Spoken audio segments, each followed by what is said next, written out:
Action. Hi, Wendy. Hi. Go.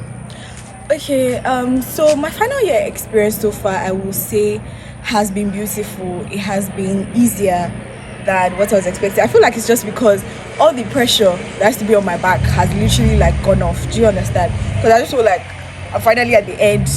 But you know, there's also that pressure of after school life and all of that. And it comes in like once in a while. But to be fair, in general, it has just been easier. We thank God. You know, honestly, I thank God for family because there has just been a very huge support system for me. So it has made it so much easier. And then for the people that God has placed in my life. So I've built friendships over time that have made things so easy, so endurable. Like I just want to end and I just want to be with my guys and just chill. But but yeah, that's how my final year experience has been so far. And then my hopes for things is that God just crowns everybody's efforts with success. Like I just want to go like good. Like I just want to be done and be done good. Not like just finish anyhow. I want to finish good. And then also to just make my parents proud, my mom proud, and then my family in general, to just make everybody proud. And also I don't like just be happy with my guys. I want all my guys to pass. Everybody, we're all doctors, and like things should end well, basically. So that's how. Yeah, so that's it. Action. That's a very good question. Thank you very much for that question. And my answers are honestly yes and no. I'll explain. So no, because I feel like I need to be established in whatever I'm doing. I have to be a woman of my own person. My mother will not allow me to marry if I'm not like established, you know, in myself. So that's why it's no. If my man will wait for me to be established and then things will, you know, work out and all of that, then okay, fine.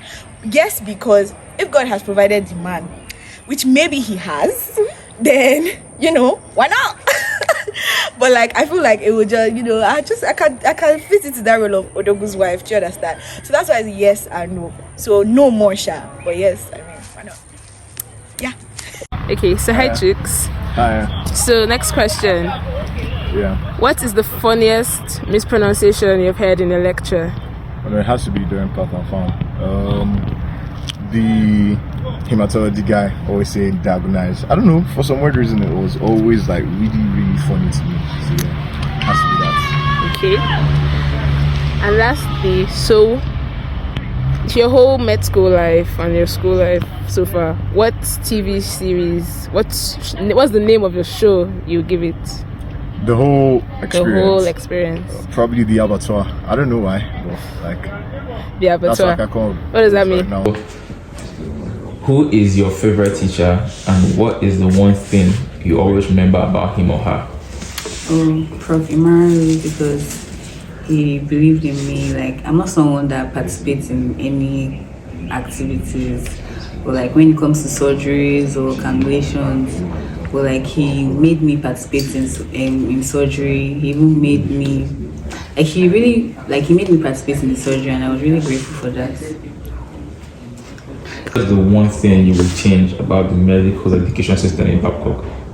Okay, I wish we had more hands-on experience, like we practice with models. I feel like we do more of theory instead of practical, and in real life medicine is actually mostly practical.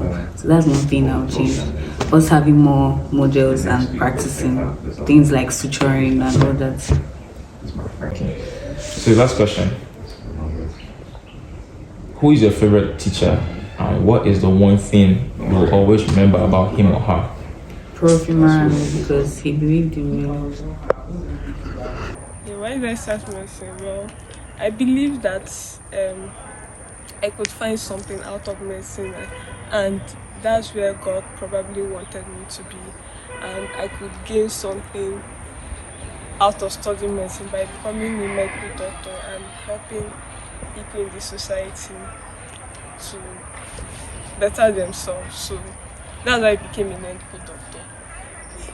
So do you in any way regret choosing medicine at all? Well, sometimes when we're having all these like hard exams, sometimes I do, but then I know that the profit will be worth it, so I just keep on striving. Okay, I started drawing when I was younger. I don't remember the exact age, but then around that period of time when I was like very little, And yes, I do plan to make something out of it. In the future years, I want to turn it into a business so I can make a profit out of it and be selling it. Hi, OG. Hi. Okay, first question. What's the most embarrassing thing that happened to you during a lecture? Most embarrassing thing I can remember is like when I came late to class and then like Dr. Jibo asked me to stand in front of the class or something. That's it, yeah. Okay. Second question. What's your go-to study method for exams? Last minute all-nighters or structured planning weeks ahead? Structured planning weeks ahead. Okay. Third question. What was your favorite cafeteria food? Rice and stew. I mean, like any other one. Okay. And what was your favorite specialty or posting in medical school and why? My favorite posting was probably nephrology because that's one that I think I prefer reading the most, and I like Dr. Shoyinka's clinics a lot. Thank you. Hi, Ogechi. Hi. How are you doing? Fine, thank you. Okay, so if you could have one superpower, what would it be and why? To read minds. So I know what everybody's thinking, and so I can know the answer to the questions in my exam and what's coming out. What's your favorite food in cafeteria? I'm not going to go calf. Sorry, but I don't do calf. Okay, can you tell us what your favorite posting in medical school was and why? My favorite posting was peas. I don't know. It felt like one of the postings that actually got to understand the basics, and yeah, I liked it. I really enjoyed it. So last question. What was one thing you wish you knew about medical school? I knew. In fact, if I had known anything at all, about medical school, I would not have come. I did not know anything. I just knew that, okay, I mean, when you come, all you have to do is just read. That's what he said, but that's not all you have to do.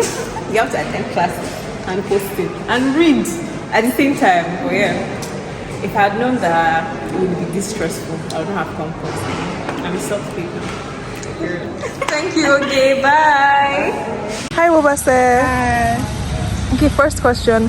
What's one moment from your time here that you'll never forget? Okay, I think one moment I will never forget was after my first MD, because that was the MD that I felt very, very scared for. Like, I felt very scared, I felt very unprepared, I felt inadequate, and I really prayed to God, and yeah, I passed, and I was very happy, so yeah, I can never forget that. Okay, next. What's something about you that most people in class don't know?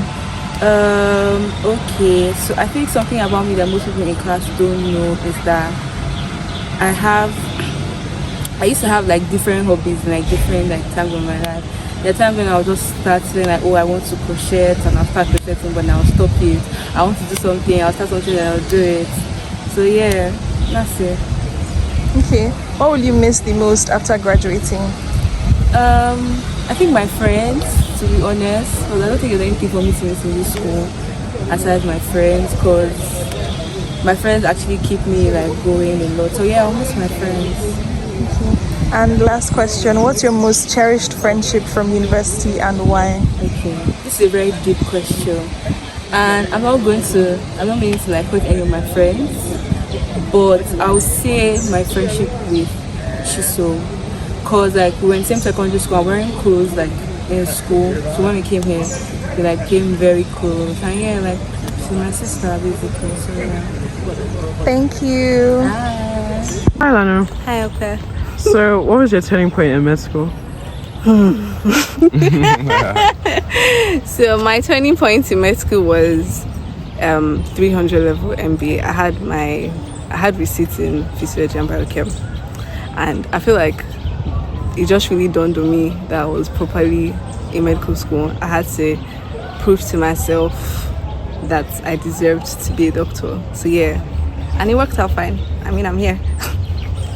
Hi, okay. So, if you had an influencer as your lecturer, who would it be? It will be Tayo B, because I mean, have you seen that ass?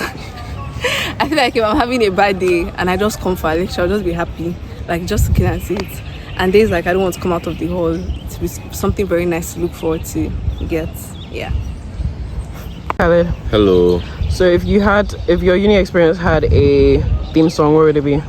Okay, I think it would be What's Up Danger by Blackway. And I think it would be that because it describes failure in general, it describes fear, it describes what one feels under tension, and it also gives you the confidence to, get through them. And every time I'm under any tense situation, that's my go-to song. When I'm about to play football match, I'm about to go for an exam, I'm about to, do things that put fear into me, I listen to the song and it makes me feel better. It makes me feel like I can actually do it and do it very well. So yeah, that's the song. Hi Oindo, how are you doing today? Hello, I'm fine. So we're gradually approaching the end of a long 6-year journey. What are 3 things that are currently on your mind during this period? Breathing, exam, house job, and making more money. Your second question, what specialty are you thinking of and why? Neurosurgery, because of Ben Cassin. But like other things, I think I like the challenge, and I think we actually need neurosurgeons in Nigeria. So your last question is, if you could change something about Benjamin Carson School of Medicine forever, what would it be? What would I change? I think the fact that there's no rest is draining. I feel like if we had a better rest schedule or something, maybe people would be more productive. And if you tell people know that it's not just medicine, there's more to everything than medicine. But yeah, I think that's about it. Thank you so much. Thank you. Hi Sunny, how are you doing? I'm fine, thank you. Good afternoon. So what's something most people in this class don't know about you? Well, that I'm a softie. I'm actually a softie. I may look very aggressive and it looks like I'm always ready to fight, but I'm a softie. My heart is soft. So what was your lowest moment in medical school? Yeah, when I had a receipt in anatomy, 300 level. Yeah, that was the lowest. Who's a lecturer or doctor you will never forget and why? Dr. Imara Ali. Yeah, there was a period in time where I had some issues that were related to my ovaries, and yeah, I think that time was also, it coincidentally was the same period where I had the receipts in anatomy, so it was more or less like a form of therapy. He was managing me for the condition I had with my ovaries, and he was also helping me psychologically, so I can never forget him. Thank you so much for your time. Thank you very much. Hi Divine. Hi. Okay, first question. How did you find your passions or interests outside school? Okay, so I really love to cook, and my grandmother actually went to culinary school. But she's the only person I know personally that has gone to culinary school. And when we were young, she would show me a lot of recipes from like books and stuff. And I used to watch Food Network a lot. So because of that, I started cooking and talking to chefs more. Yeah. Okay. What's something most people in class don't know about you? Oh, I really love to write. The first, I think, career day we had in primary school, they told us to write what we wanted to be when we grew up. And I wrote a librarian because I was thinking it'd be so fun to just sit in the library all day, and then I could read, and then I could write in the spare time that I had. So I write a lot for my church column, I write for YouVersion, and I just recently wrote an essay for NMA Ogun State. So that was really fun as well. Okay. What was your favorite posting and why? Favorite posting was dentistry, 400 level. Because when I was young, I used to go to dentist a lot, and it was so scary seeing all his face and his hands all in my mouth. And I've been seeing the same one since I was like 2. So it was really fun to be on the other side of the chair, and I really, it was very calming for me. It wasn't so scary anymore. What's one misconception you had about medical school before you became a student? My mom is a doctor, and she always told me that medical school was like fun and jolly, and that she had a good time, and that she was learning all these wonderful things. So I was like, wow, this is so cool. And then I came here, it was actually hard, like really hard, but she was always acting like it was like the best time of her life and everything. So that was a very big do. Thank you. Thank you. Hi Esther, how are you doing today? I'm fine. So the first question is, who's your favorite lecturer in medical school? I'll say Dr. Grillo. Why? Because I like the way she explains her lectures. Like, they're very relatable. So the second question is, can you tell us an important life lesson you've learned during your time here? Survival length now. Do what you have to do at the right time so that in the future or later on you don't have to stress yourself. Okay. What's your favorite memory from your time here outside academic activities? The Busa worship when Mercy Chinwo came. If you could create a new university tradition, what would it be? University tradition. A free day every week. Thank you. Yeah.